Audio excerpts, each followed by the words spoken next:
मित्तल की कहानी भारतीय इतिहास में सबसे अनोखी और रहस्यमय अपराध कथाओं में से एक है। एक साधारण परिवार से ताल्लुक रखने वाला ये व्यक्ति अपने तेज दिमाग, चतुराई और असाधारण प्रतिभा से अपराध की दुनिया में ऐसा नाम बना गया जिसे भुलाना मुश्किल है। उसकी कहानी ईमानदारी, लालच, अपराध और चतुराई का अनूठा मिश्रण है। शुरुआती जीवन और शिक्षा। धनीराम मित्तल हरियाणा के एक छोटे से गांव में पैदा हुआ। पढ़ाई लिखाई में बचपन से ही होशियार था और उसने रोहतक के एक प्रतिष्ठित कॉलेज से स्नातक की डिग्री हासिल की। उसका सपना था कि वह सरकारी नौकरी करे और एक सम्मानजनक जीवन जिए।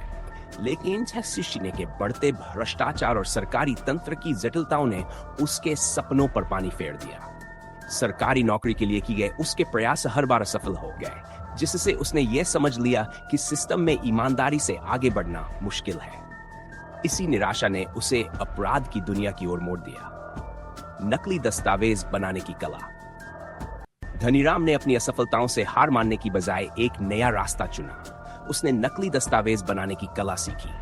ग्रेजुएशन के दौरान ही उसने हैंडराइटिंग और फर्जी दस्तावेज तैयार करने की तकनीक में महारत हासिल कर ली। ये उसकी पहली सफलता थी, जिसने उसे छोटे मोटे धोखाधड़ी के मामलों में कुख्यात बना दिया।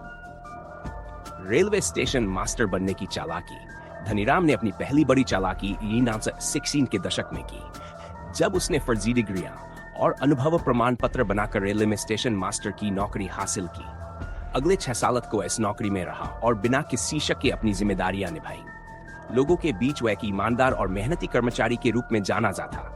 लेकिन इस दौरान उसने अपने नकली दस्तावेजों और फर्जीवाड़े की कला को और परिपक्व किया। गाड़ियों की चोरी और नया रास्ता। रेलवे से बाहर निकलने के बाद उसने अपने अपराध की दुनिया को और बढ़ाया। उसने गाड़ियों की चोरी करना शुरू किया। उसकी चोरियां किसी आम अपराधी की तरह नहीं थी। वह दिन में खुलेआम गाड़ियां चुराता और उनके नकली कागजात बनाकर उन्हें बेच देता। खास बात यह थी कि उसने कभी किसी हिंसा या हथियार का सहारा नहीं लिया। धनीराम के अनुसार चोरी के दौरान दिमाग का इस्तेमाल करना सबसे जरूरी था। धीरे धीरे उसने इतने बड़े पैमाने पर गाड़ियों की चोरी की कि पूरे देश में उसके खिलाफ कई मामले दर्ज हुए। पुलिस भी उसकी चालाकियों और चतुराई के आगे अक्सर मात खा जाती। न्यायाधीश बनने की अनोखी घटना। धनीराम की जिंदगी की सबसे चर्चित घटना वह थी जब उस खुद को न्यायाधीश बना लिया। ये उस समय हुआ जब भ्रष्ट जज के खिलाफ जांच चल रही थी। धनीराम ने इस मौके का फायदा उठाया और नकली कागजात के जरिए खुद को कुछ दिनों के लिए अदालत का जबना लिया। इस दौरान उसने अदालत की कार्यवाही में भाग लिया, सैकड़ों मामलों में फैसले दिए और कई लोगों को जमानत दी।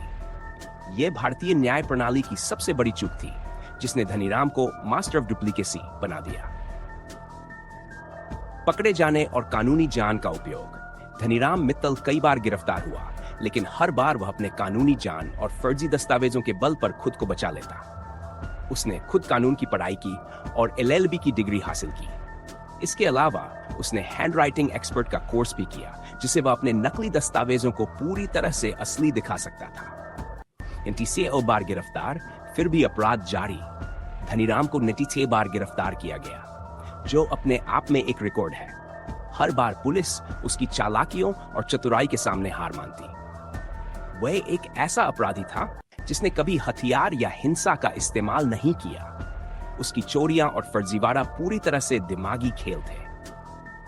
वर्तमान स्थिति। आज धनीराम मित्तल 80 वर्ष की उम्र पार कर चुका है। उम्र बढ़ने और स्वास्थ्य खराब होने के कारण अब वह अपराध की दुनिया से दूर हो चुका है। लेकिन उसकी कहानी अपराध और चतुराई का एक ऐसा उदाहरण है जिसे भारतीय इतिहास में हमेशा याद किया जाएगा। धनीराम मित्तल की कहानी यह दर्शाती है कि अगर सही दिशा में प्रयास किए जाएं, तो उसकी चतुराई और प्रतिभा का उपयोग समाज के लिए फायदेमंद हो सकता था। लेकिन उसने एक अलग रास्ता चुना और अपराध की दुनिया में अपने नाम की एक अलग मिसाल कायम की।